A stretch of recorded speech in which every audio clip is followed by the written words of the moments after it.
Olá, queridos irmãos, sejam bem-vindos a mais um estudo bíblico no livro de Jó.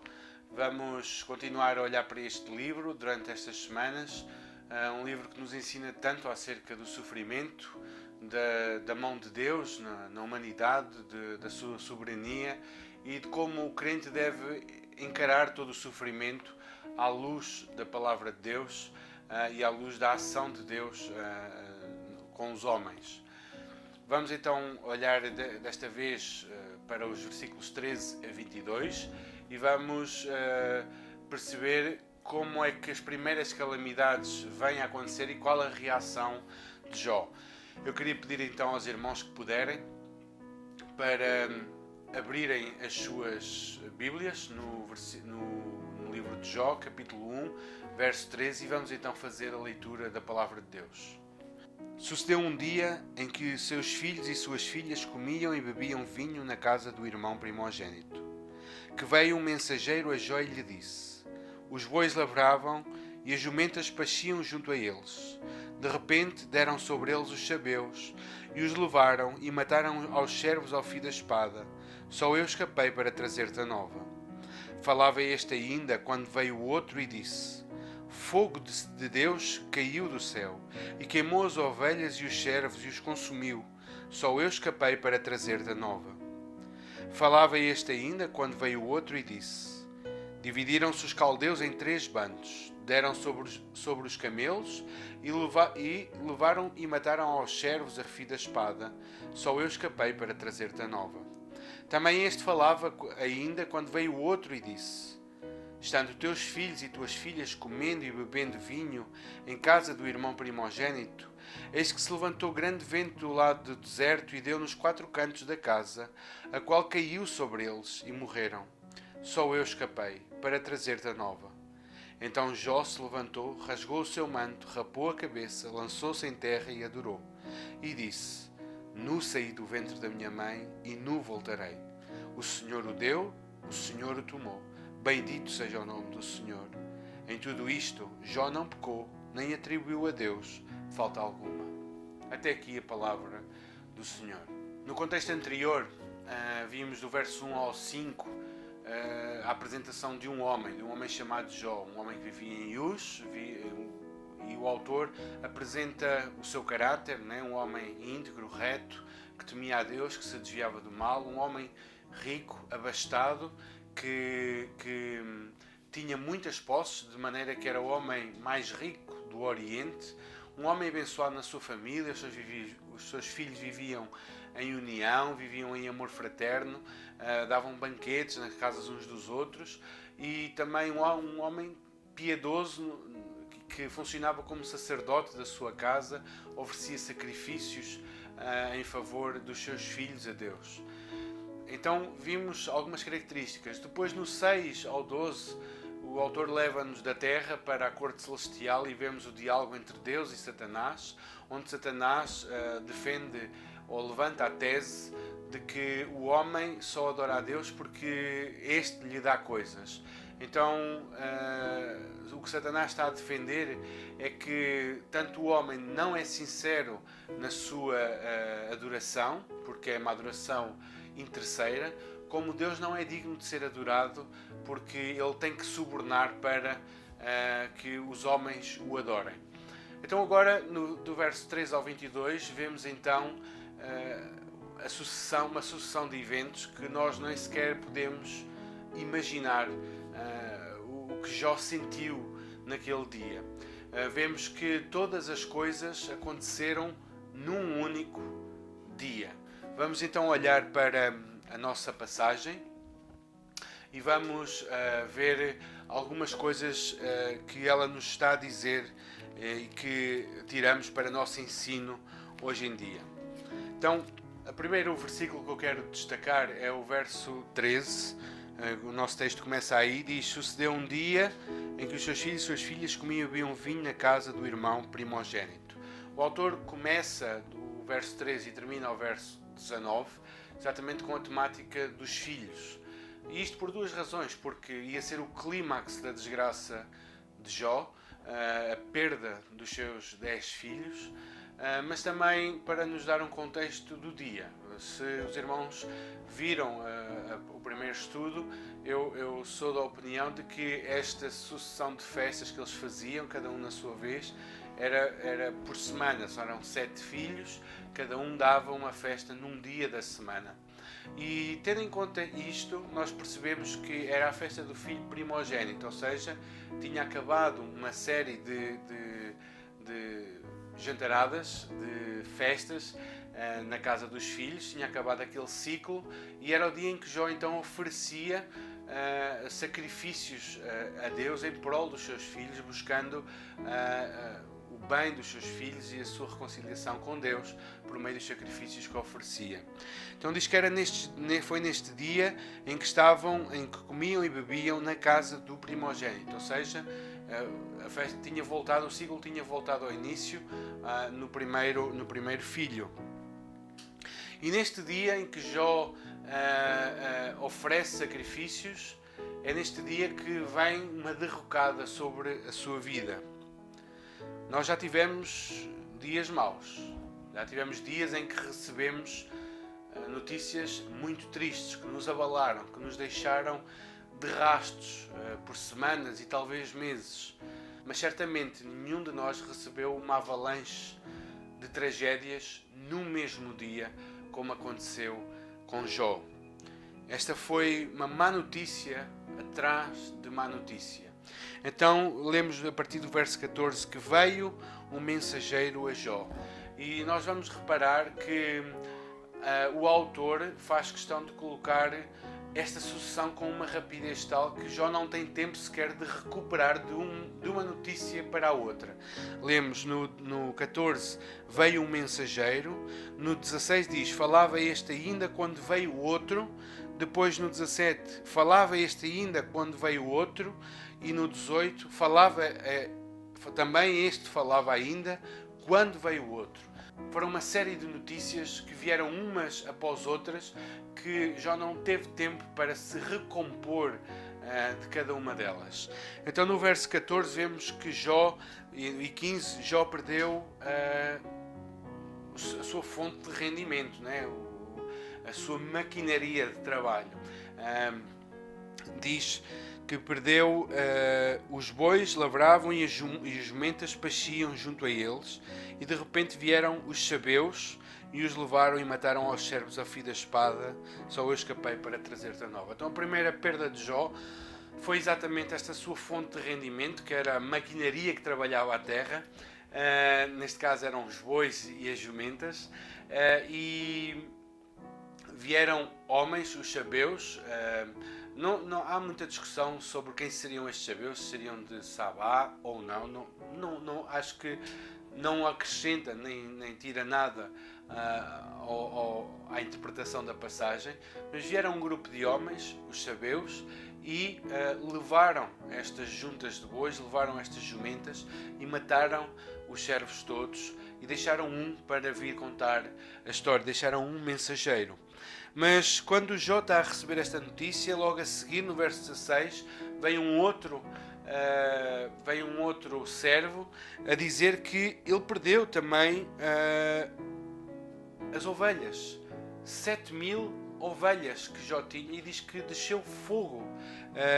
Como diz no texto, fogo de Deus caiu do céu. Nós devemos entender aqui, se calhar não no sentido de fogo real, mas um raio que caiu naquele lugar e matou aquelas 7.000 ovelhas que pastavam pelo campo, assim como os seus servos morreram, e escapou um para vir trazer a nova. Então já foram os bois, já foram as jumentas, já foram as ovelhas, e no 17 vem outro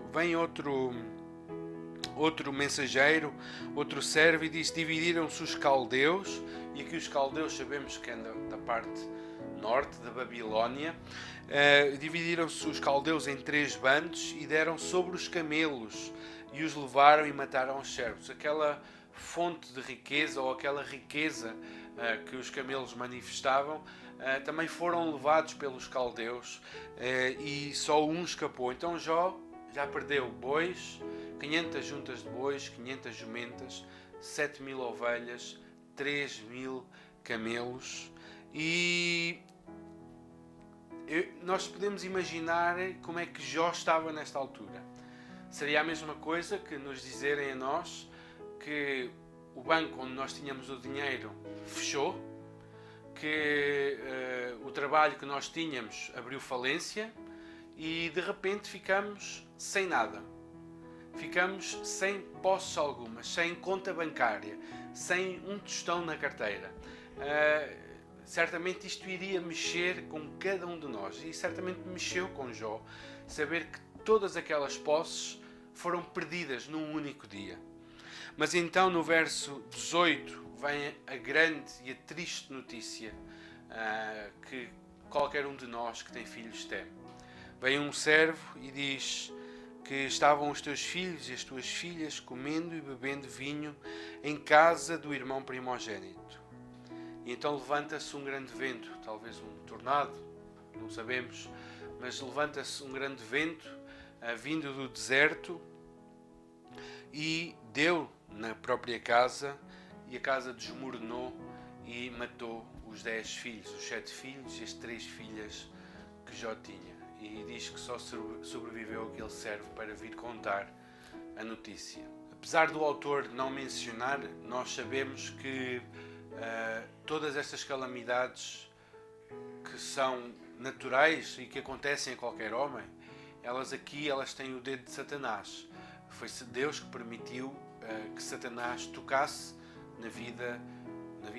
nos bens que Jó tinha, que Jó possuía. Então sabemos que há um segundo agente. O agente primário foi a natureza, foram os homens, mas um segundo agente que é Satanás, que está por detrás de tudo isso, que tem a permissão de Deus para tocar nos bens e nas posses de Jó. Então nós podemos pensar ou entender um pouco sobre como é que Jó se sentiu depois de saber que tudo o que ele tinha desapareceu, todas as suas posses desapareceram, depois de receber a notícia de que os seus 10 filhos morreram. Imaginamos como poderia estar Jó naquele momento. E agora vamos ver qual foi a reação de Jó. Nós vamos olhar para o verso 20 e a 22 e vamos ver como é que Jó reagiu a esta calamidade que veio sobre a sua vida. Diz assim: então Jó se levantou, rasgou o seu manto, rapou a cabeça e lançou-se em terra e adorou. Notem aqui uma sucessão de verbos que descrevem de maneira viva a ação de Jó. Jó, como patriarca que era, ele não se levantava por qualquer razão. Um homem decente estaria sentado, mas ele levanta-se e numa atitude de luto e de dor, de manifestar essa dor e esse luto exteriormente, ele rasga o seu manto, ele rapa a sua cabeça e ele lança-se em terra e faz uma coisa: ele adora a Deus. Nós podemos imaginar as hostes celestiais, toda a corte celestial, todos os anjos e até o próprio Satanás e todas as hostes do mal olharem para aquele homem. Será que ele iria blasfemar de Deus? Será que ele iria maldizer a Deus? Será que ele agora iria revelar a verdade da sua piedade e iria mostrar que Satanás tinha razão, de que ele só adorava por interesse, porque Deus lhe dava coisas? Vamos olhar então para a atitude de Jó e aquilo que Jó nos ensina nas palavras que ele diz sobre como lidar com a tragédia. Então, como é que Jó reagiu? Como é que Jó reagiu? Em primeiro lugar, Jó reconhece que a vida de um homem não consiste nos bens que ele possui. Jó olha para o passado e o que é que ele diz? Nu saí do ventre da minha mãe. Ele reconhece que ele nasceu e veio ao mundo sem nada. Veio nu. E a expressão de vir nu significa vir despojado de todas as coisas. Ele não trouxe nada para este mundo. Mas ele também olha para o futuro e diz: nu saí do ventre da minha mãe e nu voltarei. Não é voltarei para o ventre da mãe. Aqui a expressão nós entendemos que Jó, o que é que está a dizer? Está a dizer: olha, eu vim a este mundo sem nada e eu vou partir deste mundo e não vou levar nada daqui. É isto que Jó entende. Ele percebe que cada coisa, cada bem, cada riqueza que possuiu nesta vida, elas pertencem somente a esta vida. Ele não veio trazer nada e ele não vai levar nada daqui. É o que Paulo também nos diz em 1 Timóteo 6,7. Porque nada temos trazido para o mundo, nem coisa alguma podemos levar dele. E Jó tinha percebido isto. Jó vivia assim. Ele sabia que era assim. Ele declara aqui que os bens dele eram coisas desta vida, que ele não trazia nada, nem ia levar nada. Um homem pode ficar diante de Deus, despojado de tudo aquilo que a vida lhe deu, e ainda assim não lhe faltar nada. Jó reconheceu que os seus bens, as suas posses e até a sua família eram dádivas de Deus, que Deus lhe concedeu. E ele reconhece que todas estas coisas eram passageiras. Todos estes bens eram passageiros. Ele sabia que era um homem diante de Deus e que aquilo que o caracterizava não era aquilo que ele tinha, mas era o seu relacionamento com Deus, quem ele era diante de Deus. Isso é que caracterizava Jó e isso é que caracteriza cada homem, cada mulher. Aquilo que nós somos diante de Deus, não aquilo que nós temos que Deus nos dá. Independentemente das posses, das riquezas, da família, do status social, independentemente de tudo isso, toda a nossa vida se resume a uma coisa: quem somos nós diante de Deus e qual é o nosso relacionamento com Deus. E Jó entendeu isso. Jó entendeu que tudo aquilo que tinha não valia nada e ele continuava a ser um homem diante de Deus, com coisas ou sem coisas. Em segundo lugar, Jó olha para o alto e ele diz no verso 21: o Senhor o deu e o Senhor o tomou. Então Jó está a reconhecer que tudo aquilo que ele tinha era dádiva de Deus, incluindo os próprios filhos, incluindo a sua família amada, que ele tanto gostava, que ele tanto cuidava, que ele tratava com zelo, com amor. Tudo isto era dádiva de Deus. E o Senhor, que é Senhor de todas as coisas, tinha o direito tanto de dar como de tirar. Jó reconhece que é Deus quem dá e é Deus quem tira. Todas estas coisas foram dadas por Deus e não foram tiradas por Satanás, mas foram tiradas por Deus. É interessante nós percebermos que Jó não fala nem dos sabeus, nem dos caldeus, nem da natureza, nem dos servos, nem de Satanás. Ele diz: foi o Senhor que deu, foi o Senhor que tomou. Então Jó só tem olhos para Deus e vê que todas as coisas acontecem segundo a ordem de Deus, segundo a vontade de Deus. E em última análise, este é o terceiro agente, a causa principal de todas as coisas. Este terceiro agente é o próprio Deus, que se Ele quiser, se Ele decretar, assim será. Não são os homens, não é Satanás, mas tudo aquilo que acontece nesta vida, tudo aquilo que acontece neste mundo, tudo aquilo que aconteceu na vida de Jó, Jó reconhece que foi Deus que agiu, foi Deus que tirou. E agora vem a terceira característica, que é uma fé verdadeira. Porque todos nós podemos reconhecer que o Senhor dá e o Senhor tira.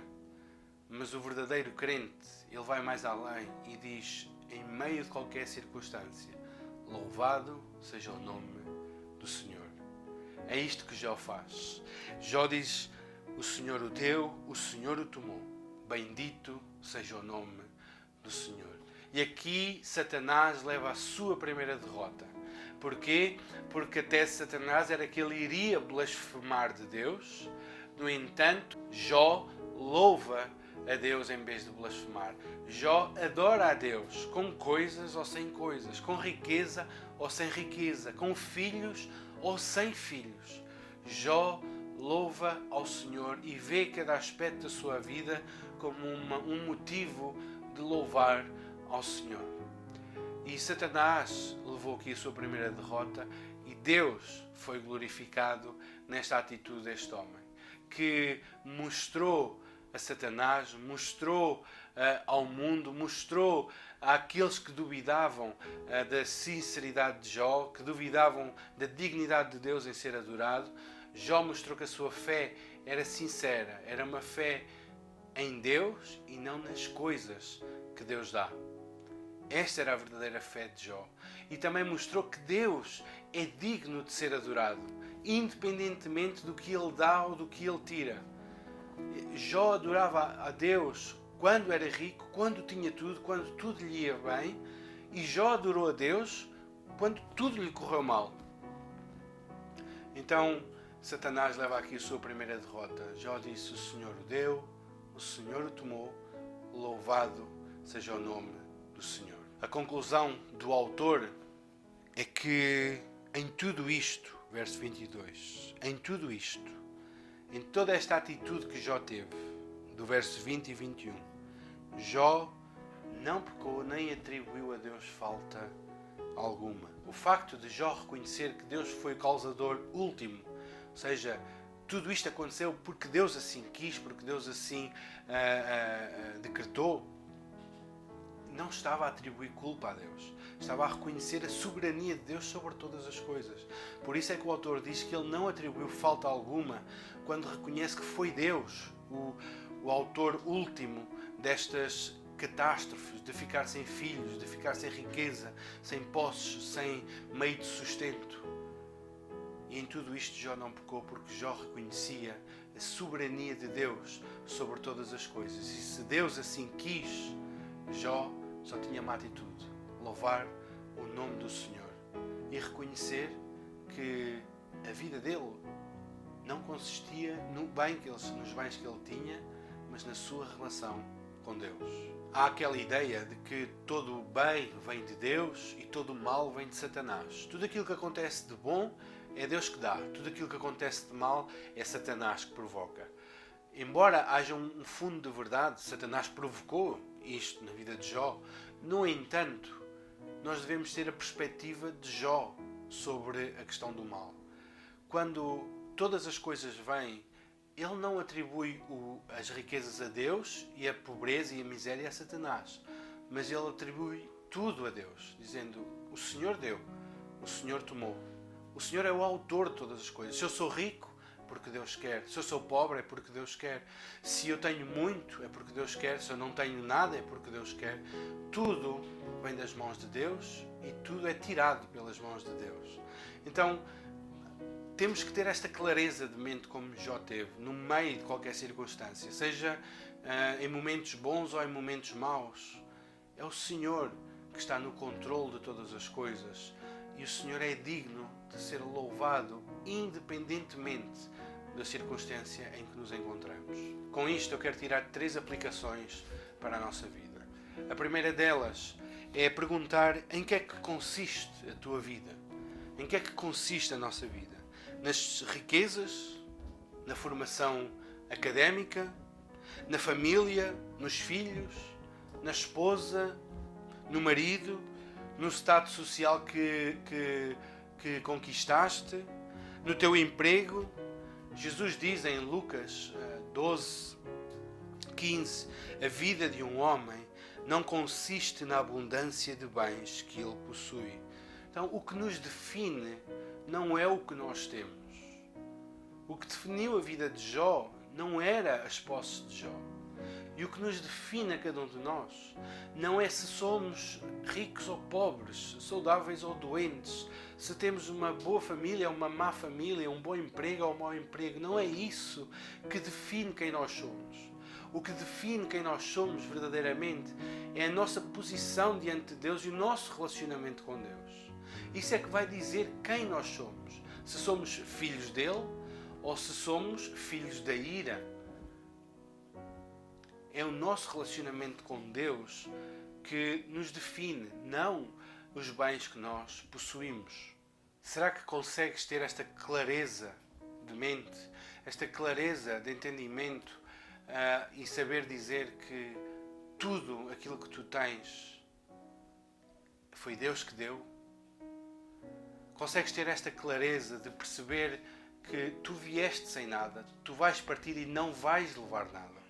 E tudo aquilo que conquistaste pelo meio não foi no fundo tu que conquistaste, mas foi uma dádiva de Deus perante ti. Então, tudo aquilo que tu tens foi Deus que te deu. E se nós não tivermos esta clareza de entendermos isto, de perceber isto, quando a tragédia vier, no dia em que nós ficarmos desempregados, no dia em que o nosso dinheiro acabar, no dia em que a nossa esposa ou o nosso marido morrer, no dia em que os nossos filhos falecerem e nós tivermos que os enterrar, no dia em que tragédias vierem à nossa vida, se nós não percebermos que tudo aquilo que recebemos foi de Deus e que Deus tem o direito de tirar, nós vamos sofrer, porque o nosso coração vai estar preso àquelas coisas em vez de estar preso a Deus. Mas se nós entendermos que tudo aquilo que temos veio de Deus e vai para Deus, então nós iremos ter paz mesmo no meio do sofrimento. Não quer dizer que não soframos, não quer dizer que não choremos, que o nosso coração não se abata. Não significa isso. Significa que nós percebemos que no fundo tudo aquilo que nós tivemos não foi adquirido por nós, foi dádiva de Deus e Ele tem o direito de tirar. E isso vai nos deixar numa posição bem mais humilde, bem mais tranquila no momento da adversidade. Então eu quero que entendas que não ponhas a tua confiança nas riquezas, nas posses, naquilo que és, conquistaste na sociedade, na tua família. Não ponhas a tua confiança nisso. Coloca a tua confiança em Deus e satisfaz-te nele, pois assim tu nunca sairás desiludido. A segunda aplicação que eu quero trazer é acerca do nosso entendimento sobre como entendemos o sofrimento. Como é que entendemos as desgraças que acontecem na nossa vida? Por vezes elas vão ser por causa do nosso pecado, mas outras vezes não. Mas em todas elas nós temos que reconhecer que Deus está por detrás e é a causa última de todas as coisas.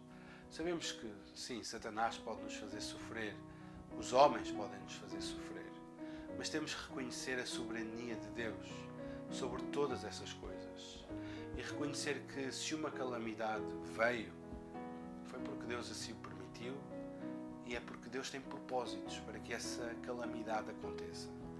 Podemos não perceber o porquê, mas nunca devemos deixar de entender que Deus não perdeu o controle de nada. Deus tem tudo sob o seu controle. Então, nós olhamos e vemos homens maus fazerem coisas más. Nós vemos o mundo a corromper-se, sendo guiado por Satanás. Mas, em última análise, Deus tem as rédeas da história. Deus tem as rédeas do mundo.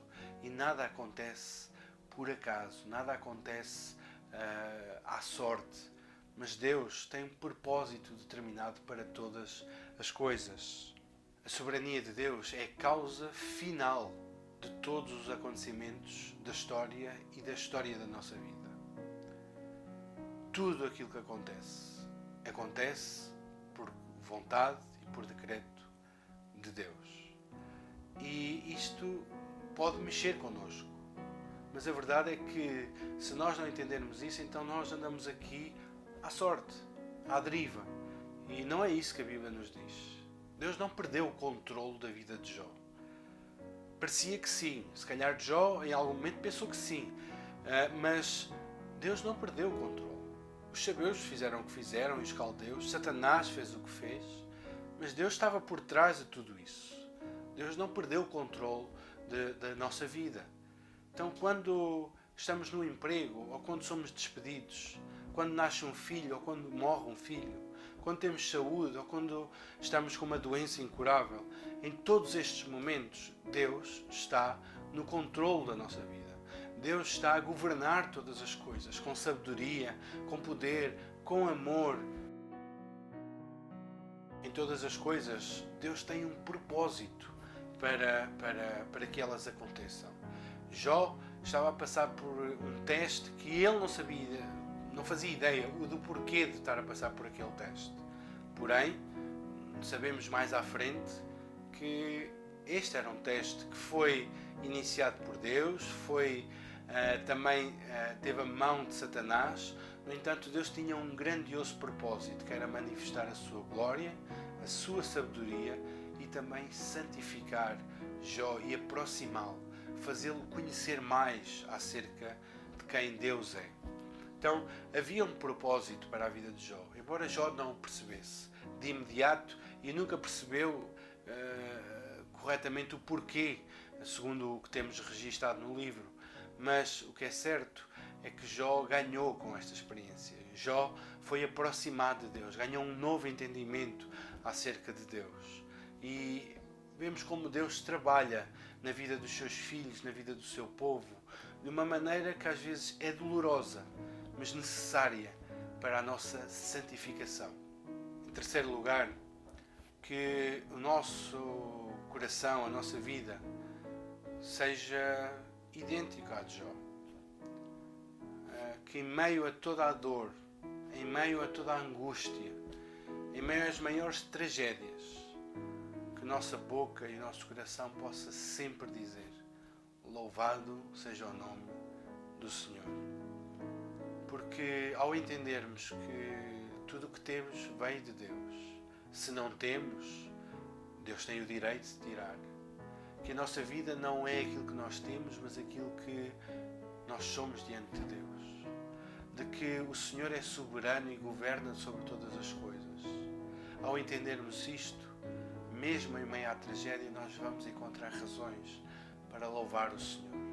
E com isto, assim Jó mostrou, e nós devemos mostrar também, que o Senhor é digno de adoração, é digno do nosso louvor, da nossa obediência, seja quando Ele nos abençoa, ou seja quando Ele nos fere com alguma tragédia, com alguma calamidade. Eu infelizmente, vejo muitas pessoas que elas manifestam uma grande espiritualidade, um grande sorriso na sua cara, parece que tudo vai bem quando tudo está bem com a vida delas. Mas assim que aparece a primeira adversidade, assim que há um contratempo, aquela disposição espiritual muito elevada desaparece e tornam-se maldizentes, tornam-se arrogantes, tornam-se murmuradores. E isto porquê? Isto mostra que o coração dessas pessoas não estava no Deus das coisas, mas nas coisas de Deus. Então nós temos que entender a nossa posição diante de Deus, entender que a nossa vida é definida pelo nosso relacionamento com Deus e não pelas coisas que Deus nos dá. E que Ele tem o direito de tirar. Ele tem o direito de dar pela sua graça e Ele tem o direito de tirar. E em todo o processo, a nossa atitude deve ser uma atitude de reconhecer a sua soberania, o seu governo, o seu senhorio sobre todas as coisas e trazer sempre um coração grato e adorador, dizendo sempre, em meio a qualquer circunstância, louvado seja o nome do Senhor. Irmãos, que o Senhor nos abençoe com esta palavra e que possa realmente ajudar-nos num momento tão difícil como aquele que estamos a viver, que com esta pandemia da Covid-19, nós olharmos para o livro de Jó, percebamos que sim, há muitas razões humanas para o vírus estar a acontecer ou ter atingido estas proporções, mas por trás de tudo isto está a grande mão soberana do nosso Deus, que que tem propósitos para estes acontecimentos. E certamente Ele nos quer ensinar através destes acontecimentos. E Ele quer glorificar o seu nome, mediante uma atitude temente, da nossa parte, obediente, adoradora, mesmo quando vamos perder familiares, mesmo quando vamos perder empregos. Nosso testemunho, ou que o nosso testemunho seja sempre de bem dizer o Senhor, mostrando ao mundo, mostrando a todos que a nossa adoração não é com base no que Deus dá, mas no que Deus é. Que o Senhor nos abençoe a todos.